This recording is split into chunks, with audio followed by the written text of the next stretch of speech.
नमस्कार दोस्तों, आज हम बात करेंगे जो भी फिटनेस करने के लिए जाते हैं, जिम जाते हैं, अपने खुद को फिट रखने के लिए जो भी जिम जाते हैं, तो वहाँ पे बहुत सारा कंफ्यूजन उनका अंदर ये आता है कि प्रोटीन ले या ना ले। लेकिन सबसे पहले हमको जानना ये जरूरी है प्रोटीन क्यों लेना चाहिए।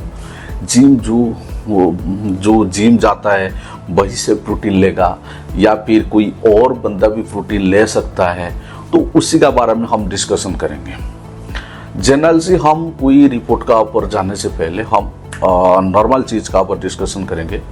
कोई भी आम इंसान है जो जनरल से डेली एक्टिविटी करता रहता है, ऑफिस जाता है, सुबह उठता है, ऑफिस जाता है, नहाता है और आता है, सब्जी लाता है, ये सब काम करता है, नॉर्मल इंसान है, उसको भी प्रोटीन का रिक्वायरमेंट होता है। वो प्रोटीन का रिक्वायरमेंट कैसे होता है, जितना किलो का वो है उतना ग्राम प्रोटीन उसको चाहिए, ये प्रोटीन का रिक्वायरमेंट है। नॉट ओनली प्रोटीन है, उसका साथ फैट भी चाहिए, उसका साथ उसको कार्ब्स भी चाहिए। जो कार्ब्स जो चीज़ होता है फैट बुला में, ये जनरल से हमारा जो इंडियन जो डाइट है, दाल चावल रोटी सब्जी, इससे आ जाता है। लेकिन जो प्रोटीन होता है, प्रोटीन नॉर्मली हमारा जो इंडियन डाइट में बहुत कम पाया जाता है। जैसे सब्जी में बहुत कम प्रोटीन रहता है, प्लांट बेस्ड प्रोटीन है, बट कुछ चीज़ में हमको ज़्यादा प्रोटीन रहता है। जैसे फूलगोभी हो गया, उसका अंदर प्रोटीन पाया जाता है।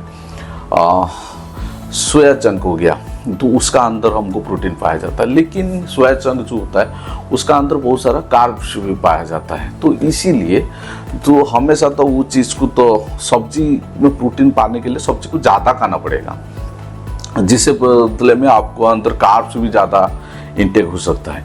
तो इसीलिए आपका जो प्रोटीन का रिक्वायरमेंट है जनरल से इंडियन जो डाइट होता है उससे नहीं आ पाता है। इसीलिए इंसान को तो प्रोटीन पाउडर का सहारा लेते हैं। फिर भी जो नॉर्मल इंसान ड्यूटी जाता है, रोटी मतलब मार्केट से सब्जी लाता है, अगैरह वगैरह लाता है, तो उसको इतना सारा कुछ चीज़ करना ज़रूरत नहीं है। वो घर की जो डाइट है उससे ही फुलफिल हो सकता है।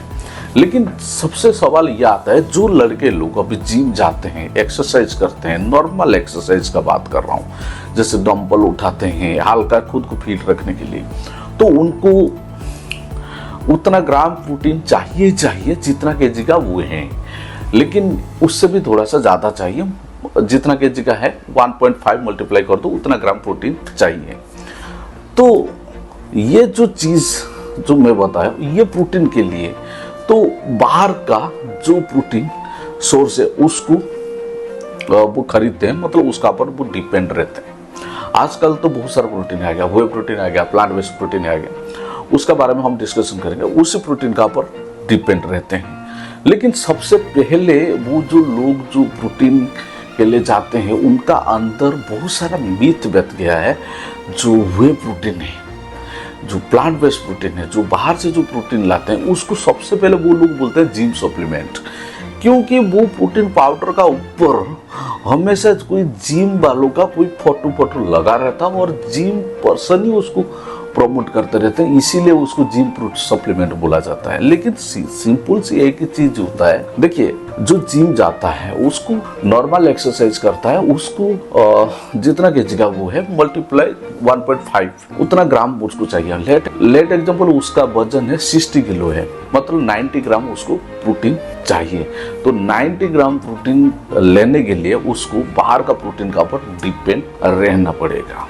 वो 90 ग्राम प्रोटीन को लेने के लिए वो बाहर से सप्लीमेंट खरीदता है, लेकिन उसमें से बहुत सारा उसका अंदर डाउट आता है, ये सप्लीमेंट लेने से किडनी खराब हो जाता है, ये सप्लीमेंट लेने से वो हो जाता है, वो लेने से ये हो जाता है। तो ये चीज़ को हम आज एक रिपोर्ट में दूर करेंगे साइंटिफिक रीजन का साथ। लेकिन सबसे पहले मैं एक चीज़ बता देता हूँ, प्रोटीन बाहर का प्रोटीन हम क्यों लेते हैं। जनरल से एक ही चीज़ होता है कि जैसे 90 ग्राम प्रोटीन हम इंडियन डाइट से हमको इतना मिलता नहीं है, तो फिर इसी डाइट को पूरा करने के लिए हम जिम में जो एक्सरसाइज करते हैं, इसी डाइट को पूरा करने के लिए तो 1 स्कूप प्रोटीन में जनरल से 24 ग्राम प्रोटीन आ जाता है। जो 1 स्कूप प्रोटीन पाउडर में तो 24 ग्राम जो प्रोटीन आ जाता है, रिड्यूस करके बाकी जितने प्रोटीन बचा रहा वो हमको बाकी रोटी सब्जी वगैरह वगैरह से हमको मिल जाता है, अगर हम अच्छा न्यूट्रिशन का फूड खा रहे हैं तो।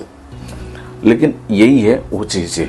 लेकिन सबसे बड़ी चीज़ है कि वे प्रोटीन, प्लांट बेस्ड प्रोटीन, वो खाने से जो हमारा जो शरीर में जो किडनी का प्रॉब्लम आ जाता है, नुकसान हो जाता है, डाइजेस्ट नहीं होता है, तो ये चीज़ को हम कंसेप्ट दूर करेंगे रिपोर्ट के जरिए से। लेकिन सबसे पहले मैं एक चीज़ बोलना चाहता हूँ रिपोर्ट से जाने से पहले, हर चीज़ में आजकल मिलावट आ गया है। हमारा भारत ही ऐसा ही बन गया है मिलावट का।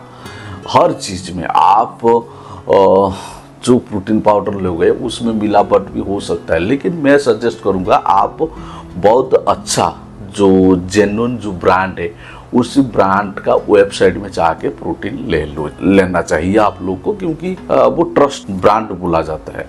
बाकी क्या होता है क्या नहीं है, क्या मिलावट है क्या नहीं है, वो ऊपर वालों को मालूम है। जो भी आप सब्जी भी खाते हो वो भी मिलावट में आता है। ठीक है, इतना डरोगे तो खाक जाओगे। तो अभी हम रिपोर्ट में आते हैं। रिपोर्ट में हम डिस्कशन करेंगे वे प्रोटीन क्यों लेते हैं, और जो बीच में जो एक कन्फ्यूजन चल रहा था सत्तू लें या वे प्रोटीन लें, उसका बारे में भी हम डिस्कशन करेंगे। सत्तू में प्रोटीन कितना रहता है, सत्तू लेना चाहिए या फिर वे प्रोटीन लेना चाहिए, उसका बारे में हम डिस्कशन करेंगे। जो क्रिएटिन का बारे में, जो क्रिएटिन जो बंदा जो लेते हैं तो उनका अंदर भी बहुत सारा मीथ है, किडनी खराब हो जाता है वगैरह वगैरह, तो उसका बारे में हम डिस्कशन करेंगे।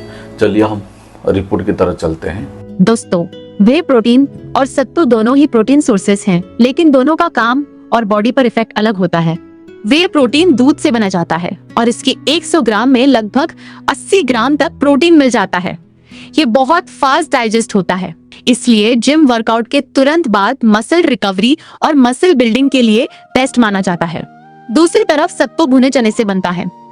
इसमें प्रोटीन कम होता है, लगभग 20 से 25 ग्राम पर 100 ग्राम, लेकिन फाइबर और नेचुरल कार्बोहाइड्रेट्स ज्यादा होते हैं। ये बॉडी को धीरे धीरे एनर्जी देता है और पेट के लिए भी काफी फायदेमंद होता है। अगर आप सीरियस मसल बिल्डिंग कर रहे हो तो वे प्रोटीन ज्यादा इफेक्टिव रहेगा, लेकिन अगर आप एक नेचुरल, सस्ता और डेली यूज का हेल्दी ड्रिंक चाहते हो तो सत्तू एक बहुत अच्छा ऑप्शन है। लेकिन एक बात ध्यान रखिए, अगर आप सिर्फ सत्तू से 25 ग्राम प्रोटीन लेना चाहेंगे तो आपको लगभग 100 ग्राम सत्तू पीना पड़ेगा। इसके साथ कार्ब्स और कैलोरीज भी ज्यादा मिलेंगी। अगर फिजिकल एक्टिविटी कम होगी और कैलोरीज ज्यादा होंगी तो बॉडी फैट और वेट बढ़ सकता है। इसलिए बेस्ट ऑप्शन ये है कि अपने गोल के हिसाब से चूज करें। फास्ट मसल रिकवरी के लिए वे प्रोटीन और नेचुरल एनर्जी और डेली न्यूट्रिशन के लिए सत्तू। दोस्तों, क्रिएटिन के नाम से बहुत लोग डरते हैं, लेकिन साइंस के हिसाब से ये दुनिया के सबसे ज्यादा रिसर्च और सेफ सप्लीमेंट्स में से एक माना जाता है। अब सवाल आता है, क्रिएटिन एक्चुअली करता क्या है? हमारी बॉडी को वर्कआउट, हैवी लिफ्टिंग और स्प्रिंटिंग के लिए एनर्जी चाहिए होती है। ये एनर्जी एटीपी यानी एडेनोसिन ट्राइफॉस्फेट से मिलती है।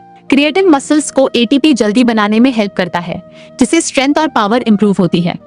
सिंपल लैंग्वेज में बोलें तो क्रिएटिन लेने से आप जिम में थोड़ा एक्स्ट्रा पावर फील करते हो, ज्यादा रेप्स मार पाते हो और हेवी वेट बेटर हैंडल कर पाते हो। दूसरा बेनिफिट है मसल वॉल्यूम। क्रिएटिन मसल्स के अंदर पानी होल्ड करता है, जिससे मसल्स ज्यादा फुल और बड़े दिखते हैं। इस प्रोसेस को सेल हाइड्रेशन बोला जाता है।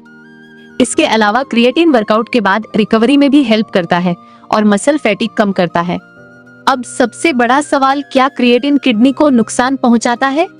अगर आप हेल्दी हो और आपकी किडनी नॉर्मल है तो रिसर्च के अकॉर्डिंग क्रिएटिन से किडनी को कोई डैमेज नहीं होता। ये एक बहुत कॉमन मिथ है। हाँ, क्रिएटिन लेने के बाद ब्लड टेस्ट में क्रिएटिनिन लेवल थोड़ा बढ़ सकता है। कई लोग इसे किडनी प्रॉब्लम समझ लेते हैं, लेकिन सप्लीमेंट लेने की वजह से क्रिएटिनिन बढ़ना जरूरी नहीं कि किडनी डैमेज हो। बस एक चीज बहुत इंपॉर्टेंट है, क्रिएटिन लेते वक्त पानी ज्यादा पीना चाहिए। डेली 3 से 4 लीटर पानी बॉडी को प्रॉपर्ली हाइड्रेटेड रखता है। अगर पानी कम पियोगे तो डिहाइड्रेशन हो सकता है और बॉडी पर अननेसेसरी प्रेशर आ सकता है। लेकिन अगर किसी को पहले से किडनी डिजीज या सीरियस मेडिकल कंडीशन है तो बिना डॉक्टर की एडवाइस के क्रिएटिन स्टार्ट नहीं करना चाहिए।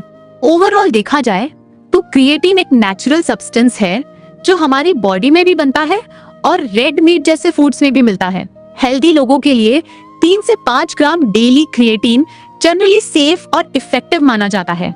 अगर आप जिम परफॉर्मेंस, स्ट्रेंथ और मसल गेन इंप्रूव करना चाहते हो तो क्रिएटिन एक बहुत यूजफुल सप्लीमेंट हो सकता है। अगर वीडियो अच्छा लगा है, लाइक एंड सब्सक्राइब जरूर कर दीजिएगा। बिंदास रहिए, खुश रहिए, जो मन में आता है वो करिए, बट अपना होश आवाज लगा के। जय हिंद, जय भारत, फिर मिलेंगे।